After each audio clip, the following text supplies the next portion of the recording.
Hello everyone, welcome to the Padho अब।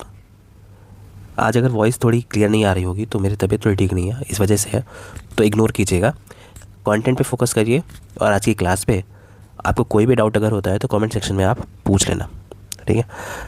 तो चलिए आज की क्लास स्टार्ट करते हैं। आज की जो हमारी पहली न्यूज़ है वो ये है, on which date was the 136th birth anniversary of doctor B R Ambedkar observe in 2026। तो 136वीं जयंती मनाई जा रही है डॉक्टर अम्बेडकर की। तो ये कब मनाएगी? 14 अप्रैल को। कब? 14 अप्रैल को। आपको मैं चलते चलते डॉक्टर अम्बेडकर के बारे में बता दूं कि ये इनको आर्किटेक्ट ऑफ इंडियन कॉन्स्टिट्यूशन कहते हैं।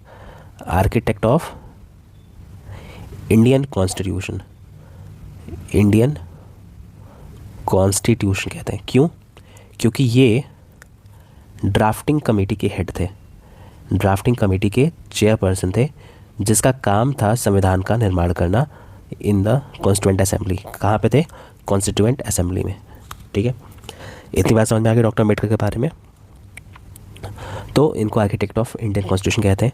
आप ये सोचो, या ये अगर पता हो तो मुझे बताओ कि डॉक्टर अम्बेडकर को अभी तक भारत रत्न मिला है कि नहीं? अभी तक भारत रत्न मिला है कि नहीं?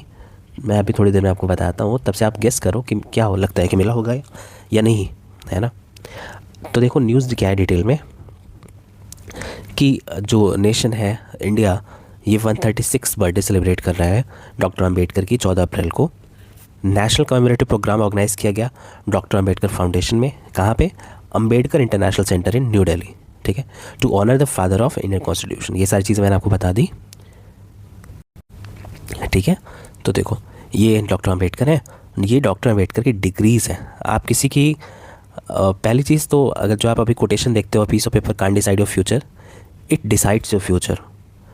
अगर आप किसी डिप्राइव्ड कम्युनिटी से हो, आपको अगर चीज़ें सही टाइम पे नहीं मिले, तो सिर्फ शिक्षा ही ऐसी चीज़ होती है जो आपको सही जगह पहुंचा सकती है। आपके पास कोई और हथियार नहीं होता है शिक्षा के अलावा। तो डॉक्टर अम्बेडकर के पास आप डिग्रीज़ देख सकते हो, उस दौरान इनके पास लगभग 12 डिग्रीज़ थी। ये डिग्रीज़ वैसी हैं जो हम में से अधिकांश लोग आज भी अफोर्ड ना कर पाएँ। तो आप ये मत समझना कि बहुत रिच फैमिली से थे। इन्होंने अपनी ज़्यादातर पढ़ाई स्कॉलरशिप के बेस पे की, और इनको कई बार राजाओं का भी सहयोग रहा, जैसे किंग ऑफ बड़ौदा जो थे, उन्होंने भी इनको काफ़ी सपोर्ट किया था। तो ये one of the most degree के हिसाब से डेकोरेटेड इंसान थे अपने टाइम के, और इवन आज तक भी हैं, ठीक है। तो चलो अगली न्यूज़ देखते हैं। अगली न्यूज़ से पहले हम ये देख लेते हैं कि डॉक्टर अम्बेडकर की राइटिंग्स क्या थी, मतलब इन्होंने कौन कौन सी किताबें लिखी थी। तो पहली जो इनकी राइटिंग है वो उनका नाम है castes in India, there mechanism, genesis and development. देखो डॉक्टर अम्बेडकर का जो अधिकांश जीवन है ना, वो कास्ट डिस्क्रिमिनेशन के लिए लड़ने में ही चला गया, ठीक है, कास्ट के लिए। तो इनकी ज़्यादातर जो राइटिंग है ना वो कास्ट पे बेस्ड है। फिर इन्होंने इकोनॉमिक्स की पढ़ाई करी, तो कुछ इन्होंने किताबें इकॉनमी पर भी लिखी, लेबर के लिए लिखी। आज आप जो देखते हो कि लेबर्स के लिए 8 घंटे का शिफ्ट होता है, वो शिफ्ट पहले 12 घंटे का होता था। डॉक्टर अम्बेडकर की वजह से या इनके कंट्रीब्यूशन की वजह से वो शिफ्ट घट के 8 घंटे का हुआ, लेबर राइट्स मिले। तो इन्होंने जितने भी वंचित वर्ग हैं, इंक्लूडिंग सभी क्लासेस की महिलाएं, उनके लिए काफ़ी काम किया था। तो जो दूसरा बुक है इनका, उनका नाम क्या है? The problem of the rupee, its origin and solution. ये मैं जितनी भी चीज़ें बता रहा हूँ, ये आपके एग्ज़ाम के लिए बहुत इंपॉर्टेंट चीज़ है, तो आप इसको याद कर लो, ठीक है। तो castes in India, there mechanism, genesis and development 1916 में लिखा गया। प्रॉब्लम ऑफ द रूपी 1923 में। एनिहिलेशन ऑफ कास्ट, ये 1936 में लिखा गया। ये ऐसे था, इसमें क्या लिखा है एक्चुअल में? ये एसेस थी कास्ट डिस्क्रिमिनेशन के ऊपर, जो इनको डिलीवर करना था, मगर विरोध की वजह से या विरोध भड़कने की उम्मीद में इनको पहले ये ऐसे डिलीवर करने से मना कर दिया गया। तो इन्होंने इसको एज अ बुक संकलित कर दिया और एनिहिलेशन ऑफ कास्ट के नाम से पब्लिश किया। ये ऐसे राइटिंग्स थी बेसिकली। फिर है थॉट्स ऑन पाकिस्तान, जो 1940 में लिखा। Who are the Shudras 1946, the Buddha and his Dhamma 1957। ये पोस्टह्यूमसली है, देखो लिख के पहले चले गए थे। इसका फाइनल जो कोडिंग का काम, फाइनल इसको जो कोडिफाई करना होता है वो बाद में किया गया था। तो बुद्धा एंड हिज धम्मा भी डॉक्टर अम्बेडकर के द्वारा ही लिखा गया। आप कमेंट सेक्शन में बताना है कि आपने इनमें से कितनी किताबों के बारे में सुना है या पढ़ा है। अगली न्यूज़ है, what is the total length of newly inaugurated Delhi Dehradun economic corridor. देखो दिल्ली से देहरादून जाने के लिए जो टाइम है उसको कम करने के लिए अभी मोदी जी ने लॉन्च किया है 213 किलोमीटर का दिल्ली देहरादून इकोनॉमिक कॉरिडोर, ठीक है। बजट कितना था इनका? तो 12,000 करोड़ रुपए से ये बना है। 12,000 करोड़ रुपए से बना है। पर्पस क्या था कि 6 घंटे की दूरी को 2.5 घंटे में कम कर देना, ठीक है। तो 2.5 घंटे में अब जो दूरी पहले 6 घंटे की थी वो अब 2.5 घंटे की हो जाएगी, ठीक। और साथ ही साथ इसमें इंपॉर्टेंट चीज़ क्या याद रखनी है आपको कि इसमें एशिया का longest wild life elevated corridor है जो 12 किलोमीटर का है, ठीक है। ये लोकल फौना जो लोकल जीव जंतु हैं उनको बचाने के लिए किया जाता है ताकि वो एक्सप्रेसवे पे आके भिड़ ना जाए, ठीक है। चलो, तो लेंथ कितनी है? 213 किलोमीटर। बजट कितना है? 12,000 करोड़। टाइम कितना रिड्यूस कर दिया? 2.5 घंटे। और जो longest wild life elevated corridor है इसका लेंथ कितना है? 12 किलोमीटर, ठीक है। यहाँ तो कोई दिक्कत आपको नहीं होनी चाहिए। चलो, on which day is Siachen day observed annually? Siachen दिवस प्रतिवर्ष किस दिन मनाया जाता है, ठीक है। तो सियाचिन कहाँ पे है आपको पता है? ये लद्दाख वाले पोर्शन में पड़ता है। तो ये कब मनाया जाता है? 13 अप्रैल को मनाया गया। किस चीज़ को कमेमोरेट करने के लिए, किसके स्मरण में मनाया गया? तो ऑपरेशन मेघदूत, ठीक है। ऑपरेशन मेघदूत इसी दिन शुरू किया गया था, तो उस वजह से हम सियाचिन डे मनाते हैं 13 अप्रैल को, ठीक है।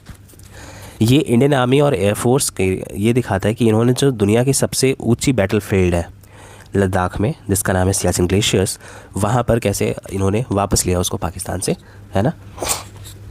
तो ये उस सम्मान में मनाया जाता है, उन आर्मी और एयरफोर्स के जवानों के सम्मान में। तो आपको ध्यान रखना है कि जो सियाचिन ग्लेशियर है वो किस माउंटेन रेंज पे है? तो वो है काराकोरम पे।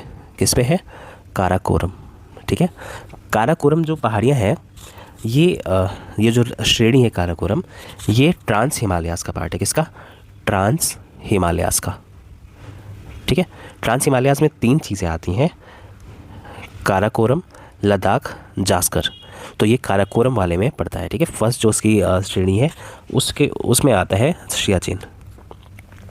तो Siachen glacier eastern Karakoram range में लोकेटेड है, हिमालयाज़ में। वर्ल्ड का हाईएस्ट बैटलफील्ड है, longest glacier outside the polar region है। ये सबसे इंपॉर्टेंट चीज़ है ना। आपको चलते चलते एक फैक्ट और बता दें कि जो हिमालयाज़ वाला रीजन है वहाँ पे इतना ज़्यादा बर्फ़ है या इतना ज़्यादा बर्फ़ है आउटसाइड द पोल्स कि इन्हें हम थर्ड पोल कह देते हैं वर्ल्ड का, ठीक है। इसे हम थर्ड पोल कह देते हैं वर्ल्ड का, ठीक है। तो लॉन्गेस्ट ग्लेशियर भी हमारा पोलर रीजन के बाहर जो है वो सियाचिन है, ठीक है। तो ये देखो सियाचिन ग्लेशियर है, ये ट्रांस काराकोरम ट्रैक्ट दिख रहा है आपको। अक्साई चिन और गिलगिट बाल्टिस्तान, इन दोनों के बीच का ये स्ट्रैटेजिक लोकेशन है, ठीक है। इसको अपने पास रखना क्यों इंपॉर्टेंट था अब शायद आपको समझ में आ रहा हो। अक्साई चिन पे चाइना ने कब्जा कर रखा है। किसने? चाइना ने। ऑफिशियली ये इंडिया का पार्ट है, मगर चाइना ने कब्जा कर रखा है। गिलगिट बाल्टिस्तान इंडिया का पार्ट है मगर पाकिस्तान ने कब्जा कर रखा है। तो फॉर्मली तो हमारा ये पूरा पार्ट है मगर हमारे पास उसका कंट्रोल नहीं है, ऑक्यूपेशन नहीं है या कब्जा नहीं है, ठीक है। तो अगर हम सियाचिन में अपनी लोकेशन बना के रखें तो हम अक्साई चिन और गिलगिट बाल्टिस्तान दोनों पर नज़र रख सकते हैं कि क्या हो रहा है, ठीक है। चलो, अगली न्यूज़ है, what is the total corpus of newly notified startup India fund of funds 2.0। इस क्वेश्चन को मार्क कर लो, बहुत इंपॉर्टेंट क्वेश्चन है ये, अभी आपके एग्जाम से पक्का देखने को मिल सकता है, ठीक है। तो देखो 10,000 करोड़ रुपए में इसका जो startup India fund of funds है इसका कॉर्पस रखा गया है। तो 10,000 करोड़ रुपए क्यों दिया जा रहा है? ताकि इंडियन स्टार्टअप्स को कैपिटल का फ्लो बढ़े उसमें, ठीक है। इंडियन स्टार्टअप में कैपिटल का फ्लो बढ़े। देखो स्टार्टअप्स को हैवी कैपिटल की नीड्स होती है ताकि वो उनके जो भी इनोवेटिव स्टेप्स हैं वो उठा पाए, ठीक है। आपको मुझे ये बताना है कि इस पूरे प्रोग्राम के लिए इम्प्लीमेंटेशन एजेंसी कौन सी है, ठीक है। तो देखो जो मोस्टली स्टार्टअप्स होती हैं ना, वो MSME ही होती हैं, मोस्टली MSME होती हैं, ठीक है। तो MSMEs के लिए जो बैंक है जो इनको फाइनेंस करता है उसे बोलते हैं सिडबी। क्या बोलते हैं? सिडबी, ठीक है। तो इम्प्लीमेंटेशन एजेंसी कौन है इनकी? सिडबी है। कौन है?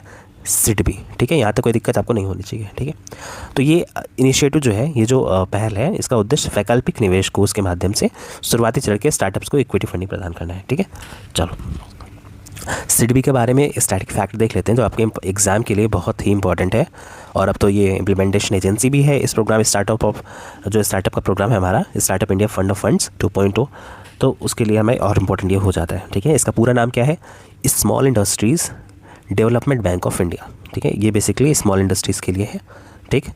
इस्टेब्लिश कब हुआ था? 2 अप्रैल 1990 को अंडर द सिडबी एक्ट 1989। यहाँ से आपसे एक पॉलिटी से रिलेट करके इससे क्वेश्चन बनाते हैं कि अगर कोई चीज़ किसी एक्ट से बनी होती है तो वो किस टाइप की बॉडी होती है? आपका ऑप्शन है कॉन्स्टिट्यूशनल या स्टैट्यूटरी या एक्स्ट्रा कॉन्स्टिट्यूशनल, ठीक है। तो आप एक चीज़ याद रखना कि अगर कोई बॉडी खुद कॉन्स्टिट्यूशन के आर्टिकल में मेंशन है, अगर आर्टिकल से बन रही है तो वो क्या होगी, कॉन्स्टिट्यूशनल बॉडी होगी। अगर वो किसी एक्ट से बन रही है तो वो क्या होगी, स्टैट्यूटरी बॉडी होगी। क्या होगी, स्टैट्यूटरी बॉडी होगी, मतलब सांविधिक निकाय या फिर वैधानिक निकाय होगी। और अगर वो इन दोनों से ही नहीं बन रही है, जैसे कि नीति आयोग वो सिर्फ प्राइम मिनिस्टर के ऑफिस से एग्जीक्यूटिव ऑर्डर से बन रही है, तो हम उस तरह के ऑफिस को बोलते हैं एक्स्ट्रा कॉन्स्टिट्यूशनल। क्या बोलते हैं, एक्स्ट्रा कॉन्स्टिट्यूशनल। ठीक है, तो इसका एग्जांपल क्या है, नीति आयोग। तो जो हमारा नीति आयोग है ना, नीति आयोग क्या है, एक्स्ट्रा कॉन्स्टिट्यूशनल बॉडी है या फिर संवैधानिक निकाय है। ठीक है, तो इसका हेडक्वार्टर देख लेते हैं सिडबी का कहाँ है। तो सिडबी का हेडक्वार्टर कहाँ पे लोकेटेड है, लखनऊ में। कहाँ पे, लखनऊ में, उत्तर प्रदेश की जो राजधानी है। ठीक है, तो प्राइमरी फंक्शन क्या है इसका, कि जो भी माइक्रो स्मॉल मीडियम एंटरप्राइजेज हैं उनका प्रमोशन करें, उनको फाइनेंस करें, उनके डेवलपमेंट में मदद करें। ठीक है, आई होप आपको यहाँ तक सारी चीज़ें समझ में आ गई होंगी। अगला हमारा जो न्यूज़ है वो देखते हैं। The centre has started moving the border fence closer to the zero line in which state, है ना। तो केंद्र ने किस राज्य में सीमा की बाड़ को जीरो लाइन के करीब ले जाना शुरू कर दिया है, पंजाब, राजस्थान, गुजरात या जम्मू कश्मीर। तो देखो, सबसे पहले मैं आपको ये बता दूं कि ज़ीरो लाइन क्या होता है ना। लेट्स सपोज कि ये इंडिया है, ये पाकिस्तान है। ठीक है, डायरेक्शन उल्टा बना दिया मैंने, इंडिया को इधर रखते हैं, पाकिस्तान को इधर रखते हैं। ठीक है, तो मान लो कि ये इंडिया है और ये पाकिस्तान है। ठीक है, इनके बीच में एक बाउंड्री होगी। ठीक है, देखो जहाँ पे हमारे बॉर्डर डिफाइंड है वहाँ पे हम बोलेंगे इंटरनेशनल बॉर्डर है, आईबी है। जहाँ पे नहीं डिफाइंड है हमारे और पाकिस्तान के बीच में, वहाँ पे एलओसी है, जहाँ पे हम बॉर्डर कोई नहीं मानता, बस सीज़ फायर है। ठीक है, तो हम यहाँ पे अभी किसकी बात कर रहे हैं, आईबी की, इंटरनेशनल बॉर्डर जो वेल डिमार्केटेड है, जो रेडक्लिफ ने सेट की थी। ठीक है, किसने, रेडक्लिफ ने जो बॉर्डर सेट की थी हम उसकी बात कर रहे हैं। ठीक, तो पंजाब में मान लो कि ये एक बॉर्डर है, तो इसके कुछ दूर पहले से ही हम फेंसिंग कर देते हैं। क्या कर देते हैं, फेंसिंग। ठीक है, तो अब गवर्नमेंट क्या कर रही है कि हम इस फेंसिंग को थोड़ा और बॉर्डर की तरफ लेके जा रहे हैं। इस लाइन को हम क्या बोलेंगे, ज़ीरो लाइन। ये जो बीच में लाइन दिख रही है ना, इसे हम क्या बोलेंगे, ज़ीरो लाइन। ठीक है, तो यहाँ तक कॉन्सेप्ट समझ में आ गया। तो राइट आंसर क्या है, पंजाब।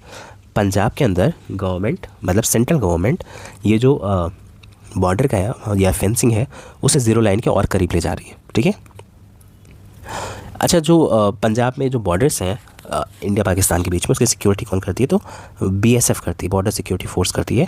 आपको ये पता होना चाहिए। ठीक है, देखो, तो zero line exact physical border होता है दो देशों के बीच में।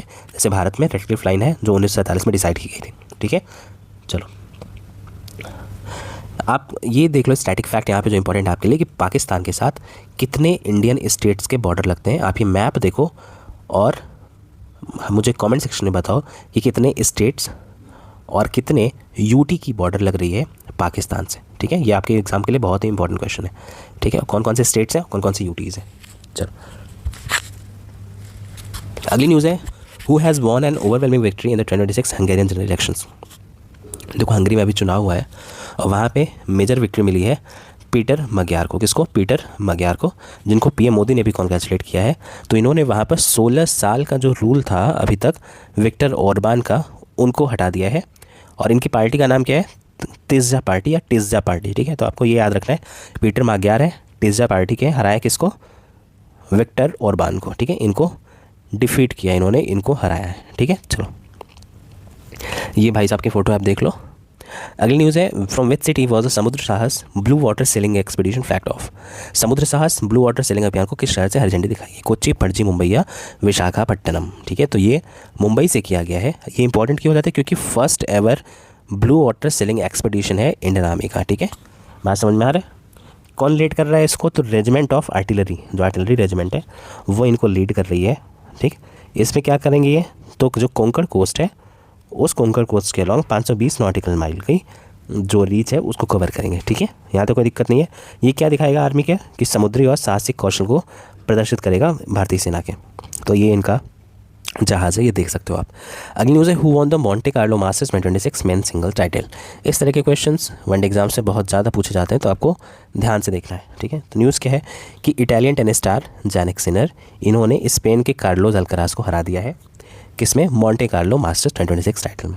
ठीक है, तो सिनर अब क्या हो गए, वर्ल्ड नंबर 1 हो गए रैंकिंग में, एटीपी स्टैंडिंग्स में। आपको बस इतना जानना है, इससे ज़्यादा कुछ खास इसमें इंपॉर्टेंट है नहीं। आज की आखिरी न्यूज़ है, who has been appointed as the next director of the Mossad by PM Benjamin Netanyahu. तो मोसाद क्या है? मोसाद एजेंसी है, इंटेलिजेंस एजेंसी, खुफिया विभाग है या खुफिया एजेंसी है इज़राइल की। कहाँ की? इज़राइल की। आपने इसके बहुत चर्चे सुने होंगे। ये कहाँ के? इज़राइल की, ठीक है। जैसे इंडिया की रॉ है ना, जैसे आपने अभी धुरंधर में देखा होगा, रॉ का बहुत रोल दिखा है उसमें, तो जो इंडिया की रॉ है वैसा ही काम इजराइल के लिए मोसाद करती है। तो आपसे पूछ रहा है कि इसके नए निदेशक के रूप में किसे नियुक्त किया गया, तो इनका राइट आंसर क्या है? रोमन गॉफमैन, ठीक है, रोमन गॉफमैन। ये रोमन गॉफमैन है, इनको मोसाद का नया अध्यक्ष बनाया गया, नया निदेशक बनाया गया, ठीक है। तो इजराइल प्राइम मिनिस्टर जो है उन्होंने अपॉइंट किया है मेजर जनरल रोमन गॉफमैन को नेक्स्ट डायरेक्टर ऑफ मोसाद, ठीक है। गॉफमैन को क्यों जाना चाहते हैं कि ये आर्मी से ही वहाँ पे जुड़े रहे हैं और इनका टर्म इन्होंने 2 जून 2026 से शुरू किया है, ठीक है। तो ये सलाहकार भी रहे हैं बेंजामिन नेतन्याहू के, ठीक है। तो चलो अब यहीं से अपना न्यूज़ कवर करना आज का क्लास ओवर करते हैं। Thank you so much for watching till here.